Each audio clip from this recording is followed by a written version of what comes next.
Selamat datang di YouTube channel Dosen Amar. Hari ini kita masuk untuk perkuliahan minggu pertama, metode perencanaan dan perancangan, terutama dalam hal arsitektur ya. Baik, kita teruskan. Ya, arsitektur selalu dihubungkan dengan seni dan desain ya. Kalau kita lihat di sebelah kiri ini ya, ada lukisan gitu ya, dan di sebelah kanannya itu ada garpu begitu ya. Mana seni, mana desain. Ya, jadi seni itu yang ini ya, desain itu ini. Karena ini garpu, walaupun dia ada uwel-uwel kayak seni begitu, tapi dia berfungsi sebagai alat makan begitu ya. Kalau ini tidak, hanya untuk ya bukan fungsi dalam artian untuk kebutuhan manusia secara fisik, tapi ini lebih ke non fisik ya. Tapi ini justru seni itu hanya luapan atau ekspresi dari si pelukis itu sendiri, dibanding dengan garpu ini ya, yang memang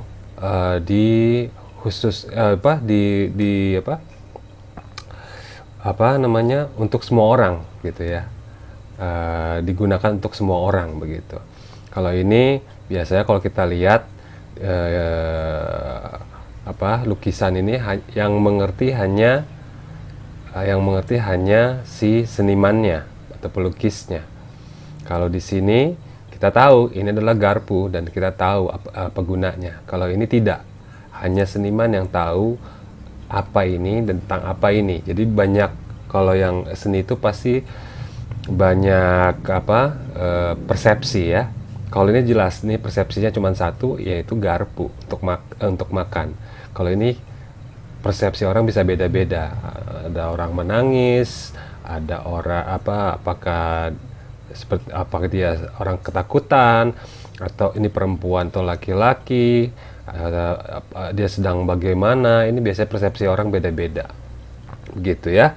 Itu bedanya seni dan desain.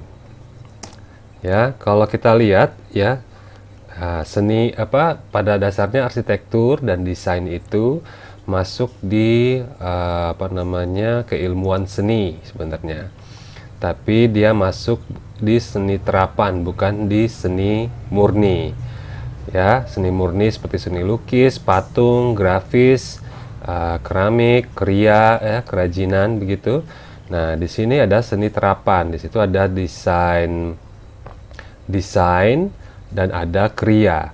Kriya di sini bukan kriya seni yang di sini ya, beda. Ini kriyanya memang biasanya tidak ada fungsinya, kriya seninya. Jadi yang ini kriyanya biasanya kerajinannya itu ya, kriya itu kerajinan.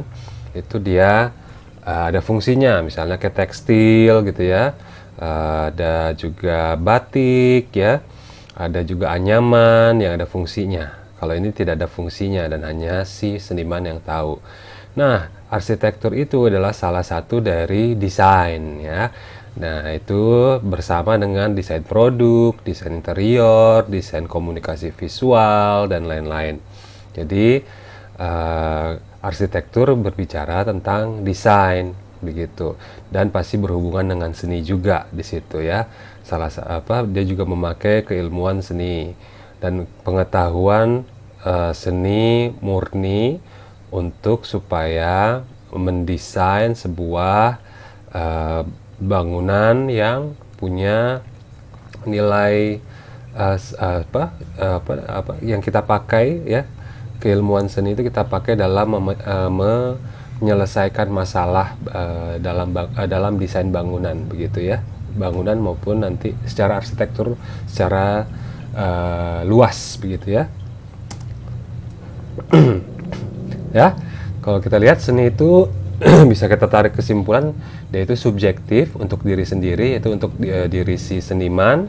Terus metodenya biasanya bebas dan intuitif. tujuannya untuk estetis. Sedangkan desain dia objektif untuk kebutuhan konsumen atau klien, ya, kebutuhan manusia, ya, objektif dia.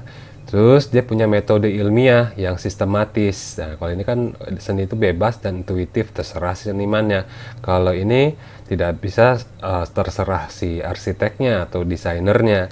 Dia harus secara ilmiah yang sistematis berdasarkan sains dan teknologi. Nah, di sini yang bedanya ya, berarti di desain dan arsitektur dia menggabungkan seni dan sains, ilmu pasti. Nah, tujuannya itu untuk kegunaan atau fungsi.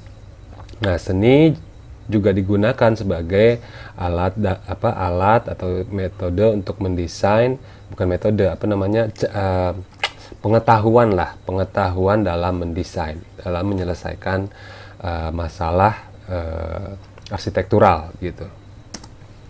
Nah, kalau kita lihat di sini ya, desain itu berada di tengah-tengah antara seni dan sains, ya. Dia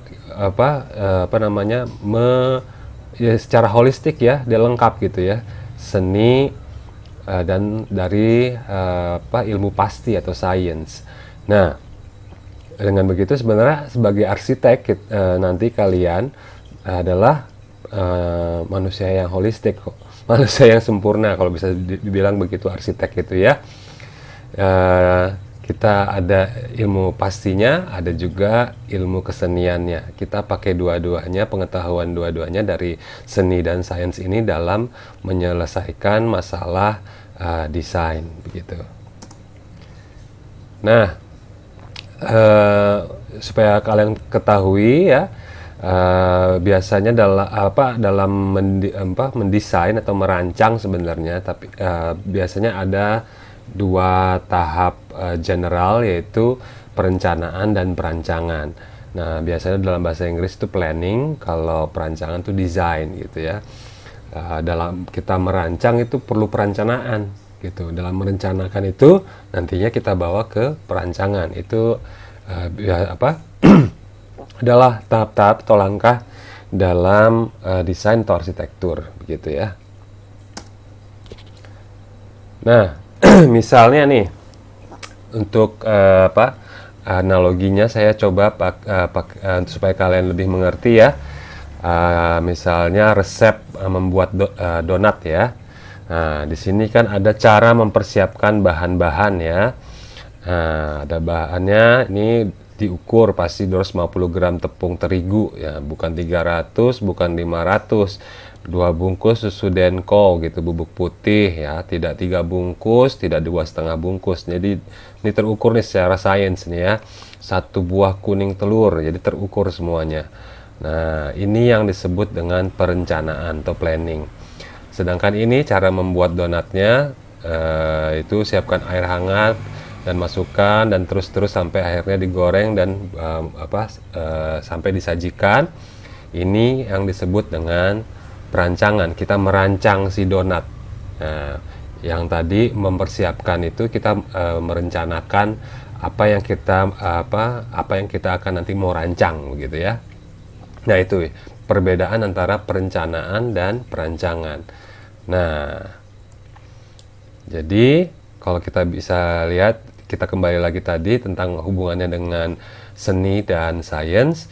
Kita memerlukan seni dan sains itu dalam perencanaan ya, pengetahuan dari seni itu ya untuk perencanaan, di mana akan membantu kita dalam perancangan atau desain. Nah, di perencanaan itu kita akan akan mengalami proses yang disebut mengungkapkan masalah. Jadi kita mengurai masalah. Jadi mengurai masalah apa-apa aja sih yang perlu, apa-apa saja sih yang perlu untuk merancang ini gitu ya. Apa-apa sih yang dibutuhkan oleh klien, apa-apa saja sih yang diharapkan oleh klien, apa saja sih yang harus kita siapkan supaya si bangunan ini akan jadi begitu ya. Itu kita harus mengungkapkan dulu masalahnya apa berdasarkan pengetahuan dari seni dan sains. Itu bisa disebut dengan problem learning ya.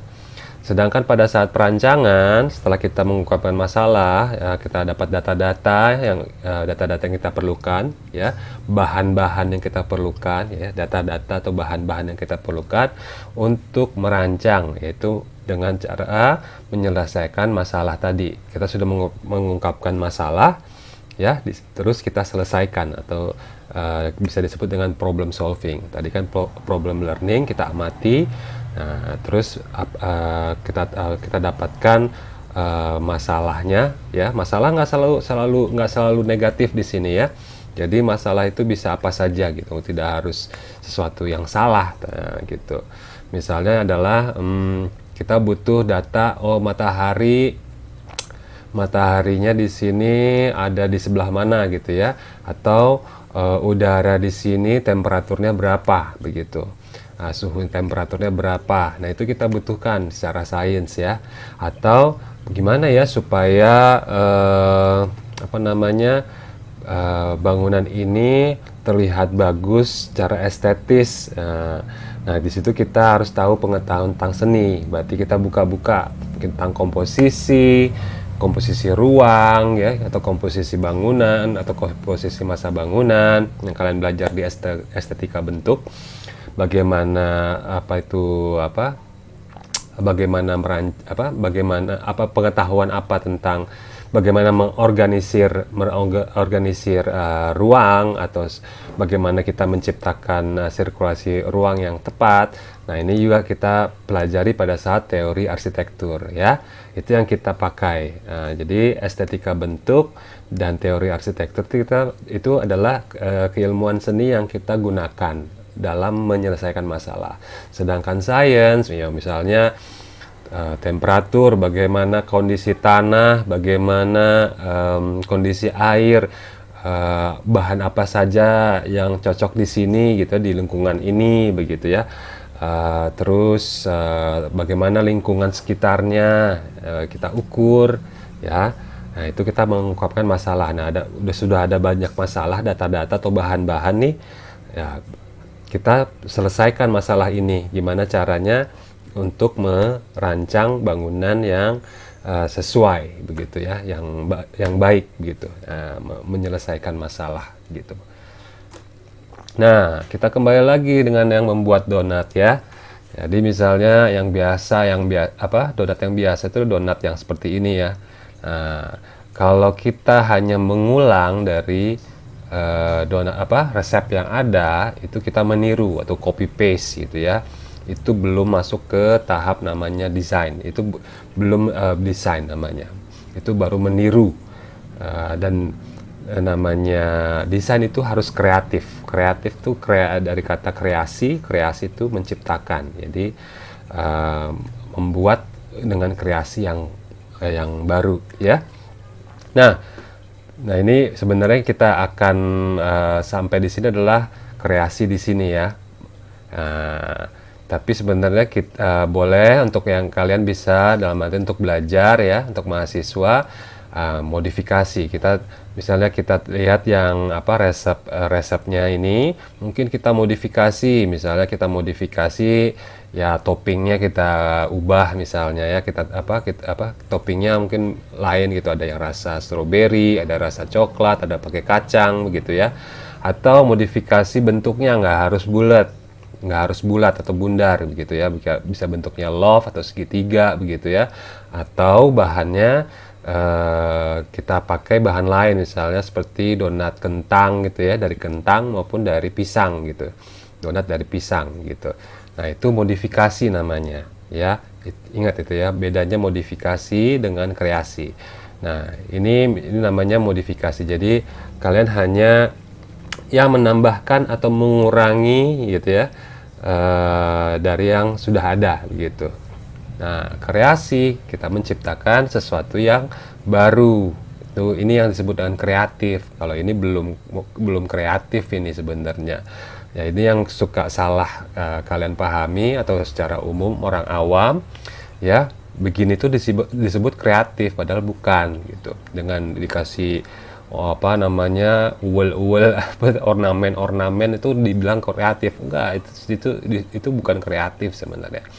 Yang kreatif itu adalah kamu membuat sesuatu yang baru, baru. Misalnya ini adalah cronut ya. Jadi donat yang bahannya sebenarnya bahan croissant ya, croissant ya. Kalau kalian mungkin kalian croissant ya, croissant gitu. Tapi sebenarnya bahasa aslinya croissant ya. Nah, ini kan tekniknya, metodenya berbeda, tapi bentuknya adalah seperti donat. Nah, ini kan kreasi sebenarnya. Nah, atau dengan dekonstruksi kalau kalian suka ikut Master Chef gitu ya, ini untuk fine dining gitu ya, jadi dipisah gitu nih untuk ininya, misalnya semacam sausnya begitu, kacangnya ada di sana, terus bentuk donatnya juga tidak harus bundar dan ada bolong di tengahnya. Nah ini dan disajikan gitu ya sebagai dessert gitu ya. Nah ini kreasi. Atau donat donat ya, roti donat itu jadi roti untuk burger ya, seperti itu kira-kira. Nah ini sebenarnya penemuan baru atau kreasi. Nah, ternyata banyak yang suka, walaupun saya kayaknya belum pernah nyoba sih, cuman kayaknya nggak enak deh kayaknya. Tapi mungkin yang ada yang bilang suka ya, saya nggak judging deh, saya nggak menghakimi, silahkan. Nah itu ya, jadi bedanya ya. Jadi bisa kalian tuh harusnya sudah ada di tahap jadi sebenarnya sebagai arsitek itu kita ada di sini nih. Nah, nanti pada saat kalian sudah jadi arsitek yang bagus, nanti di sini kalian. Tapi untuk kalian mahasiswa bisa mulai di sini. Jangan di sini, jangan meniru, tapi modifikasi. Nah, nanti setelah kalian sudah jago ibaratnya, syukur-syukur kalian sudah sampai di sini gitu. Mungkin pada saat semester atas begitu ya. Nah itu kira-kira. Nah perlu yang kalian ketahui, kita dalam problem learning dan problem solving ya, kita membutuhkan daya berpikir kita ya, ada yang namanya berpikir kritis dan ada yang kreatif. Kritis di sini ya misalnya adalah berpikir analisis, berpikir logis, repetitif, detail, saintifik dan lain-lain. Misalnya terus kalau kreatif, biasanya berpikir kreatif tuh kita berpikir dengan imajinatif, intuitif, konseptual, empatik dan lain-lain. Nah ini kalau kalian pernah belajar ya, ada otak kiri, ada otak kanan.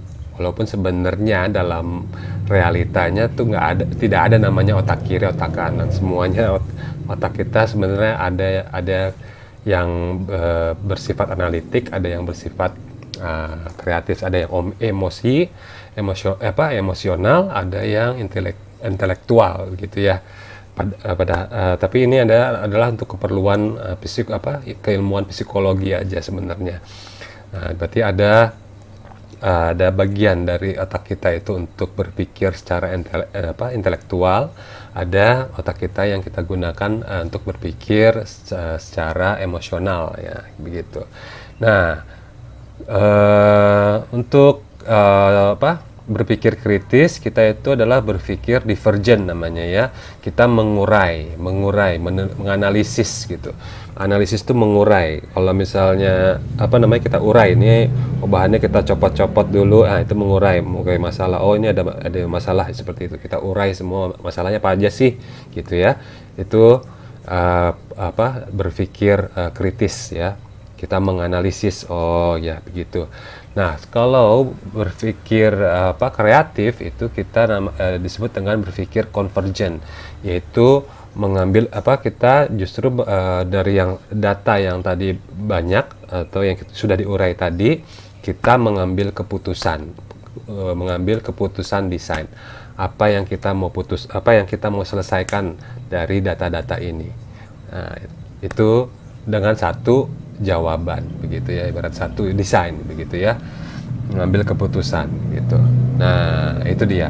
Nah ini kita bisa gunakan untuk menentukan konsep maupun kita menentukan nanti desainnya bagaimana yang terpilih begitu ya. Oke, lebih jelasnya untuk selanjutnya ya.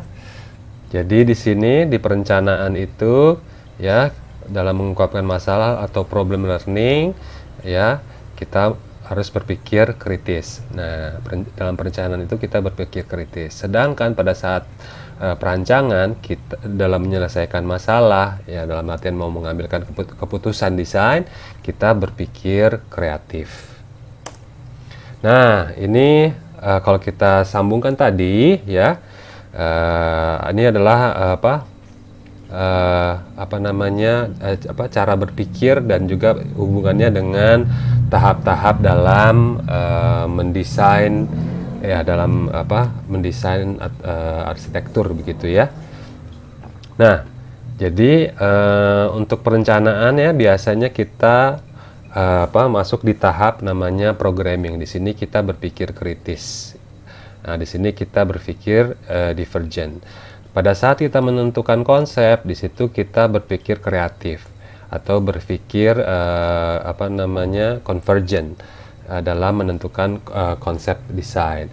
Terus kita urai lagi pada saat tahap di schematic design atau pradesain namanya ya. Nah, kita di sini berpikir kritis dan berpikir divergent, di mana desain kita ada alternatif, ada alternatif 1, 2, dan 3. Nah, setelah banyak alternatif itu, kita putuskan mana desain yang lebih cocok. Nah, di sini adalah pada saat desain development. Di situ kita berpikir kreatif atau convergent. Nah, di situ kita mengambil keputusan gitu. Jadi kita akan mengalami proses ini ya, proses berpikir ini, dan juga tahap-tahap dalam perencanaan dan perancangan arsitektur begitu. Nah, kalau kita bisa simpulkan ya, tahap perencanaan dan perancangan itu ada yang kita sebut dengan planning atau programming gitu ya. Terus ada pada saat penentuan konsep ya, konten ya. Untuk desain biasanya konten, kalau kita konsep di arsitektur. Terus masuk ke tahap pre-design, yaitu schematic design ya, skema-skema ya, pra-design. Nah, baru masuk ke desain, yaitu design development atau pengembangan desain. Dan proses ini bisa berbalik, dalam artian misalnya kita misalnya pada saat konsep, terus ternyata klien kita ada berubah, ada masukan baru, atau ada informasi baru, atau data baru begitu. Akhirnya kita harus mundur lagi gitu. Ini namanya proses feedback. Begitu pula misalnya kalau kita ada di sini, kita bisa juga misalnya di pas pradesain kita harus ulang lagi di planning. Oke, itu bisa terjadi.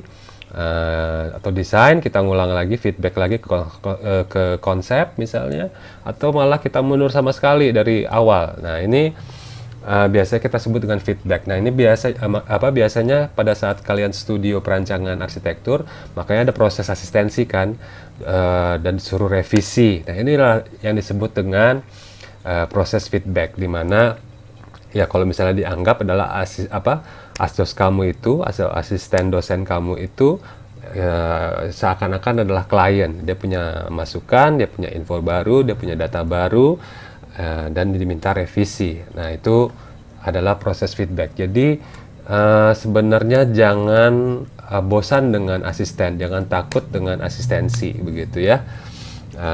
Karena itu justru akan memperkaya desain kamu. Justru masukan itu yang baik untuk desain kamu begitu.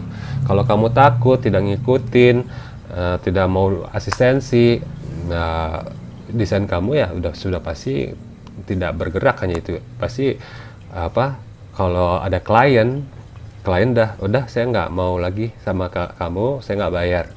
Nah, gimana coba, sudah sampai desain, tiba-tiba klien kamu nggak mau bayar, gimana coba? Kamu udah habiskan duit, sudah sampai desain begini tapi ditolak sama klien, itu bagaimana? Sama saja kalau kamu udah sampai desain terus kamu nggak ngikutin tidak mendengar kata asisten dosen gitu ya, atau berdiskusi gitu ya, atau berdiskusi gitu ya, atau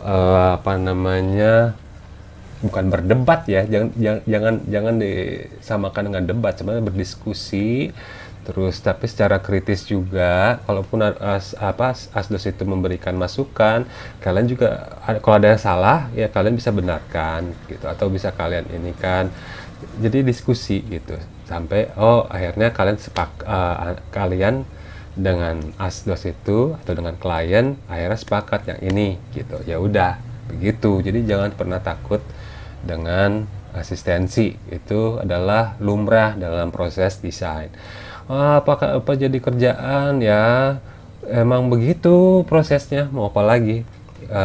Kalau enggak ya desain kamu nggak akan maju lagi, nggak akan maju gitu, dan kamu nggak belajar apa-apa. Nah, ingat ya, problem learning dan problem solving. Nah, itu yang penting sebenarnya. Di situ kamu akhirnya jadi tahu gitu ya, ternyata kelemahannya di sini. Sebenarnya kalau mau saya memberikan tips ya dalam desain tuh, berarti pada tahap-tahap ini memang jangan diremehkan. Maksudnya pada saat planning, supaya tidak terjadi banyak feedback gitu ya, balik lagi gitu, suruh revisi lagi, berarti harus dikuatkan di planning ya. Nah, lalu juga setelah di planning, kuatkan juga di konsep. Nah, jadi semua masalah sebenarnya sudah diselesaikan begitu ya. Nah, dan setelah sini sudah kuat, sebenarnya pas di sini tuh lebih mudah sebenarnya. Jadi biasanya feedback revisi itu tidak banyak terjadi. Jadi kuatkan di sini planning dan penentuan konsep, terutama di planning sebenarnya menurut saya. Kamu di sini yang harus tahu data-data itu. Kamu uraikan benar-benar masalahnya dan bagaimana menyelesaikannya begitu. Setelah kalau ini sudah kuat, ini ini sudah mudah buat kalian untuk masuk pada saat membuat gambar begitu ya, pada saat schematic design maupun pada saat desain begitu kira-kira ya. Oke, itu saja. Ini ada tugas ya, bagaimana pandangan Anda tentang materi hari ini. Terus ungkapkan tahap-tahap perancangan dan cara berpikir dalam membuat kronat ya, krosong donat itu tadi. Kira-kira tahap mana yang pada saat membuat kronat itu, mana yang perencanaan, mana perancangannya, tahap-tahapnya, pada saat mana itu yang planningnya, mana schematic design, mana konseptual desainnya, mana schematic design, mana yang design development. Coba cari di internet tentang resep kronat gitu ya. Nanti kamu mana yang tahap-tahap itu tadi, 4 tahap tadi ya. Terus juga pada saat mana itu cara berpikirnya, pada saat mana yang berpikir kritis, pada saat mana berpikir kreatif. Coba saya tunggu jawaban kalian begitu ya. Oke, terima kasih. Itu saja. Komen dan saran di bawah, like, share, dan subscribe. Terima kasih.